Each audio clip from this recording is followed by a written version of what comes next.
Une drôle de fête en musique s'est organisée hier en gare de Génolac. Derrière les flonflons se cachait une riposte collective à la fermeture du guichet SNCF et de la perception annoncée pour janvier. Nous, on sait qu'il y a 100 personnes ici qui prennent le train tous les jours, en fait, qui descendent et qui remontent. Hein, voilà, donc la gare n'est pas désertée, c'est pas vrai. Sur le quai, une dizaine d'élus du canton, plusieurs centaines de villageois, 3 syndicats de cheminots, tous déterminés à stopper le train Sévenol, symbole de la bataille du rail. C'est de notre région. De la ligne. Voilà. Heureux de défendre notre train.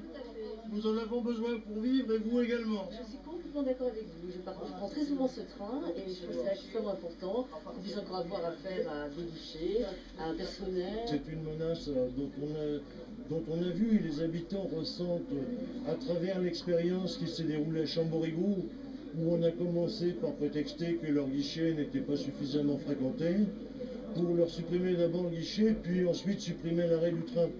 Or, pour nous, dans cette région, le train, c'est quand même un facteur vital.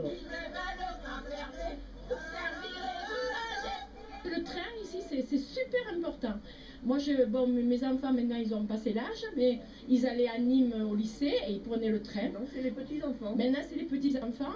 Là, il faut qu'on obtienne d'avoir le guichet ouvert pour prendre n'importe quel billet, parce qu'on a des connexions Internet déjà qui sont défectueuses dans le pays, beaucoup de zones blanches. Dans un mois, le même scénario est annoncé en gare de Villefort et de la Grand Combe.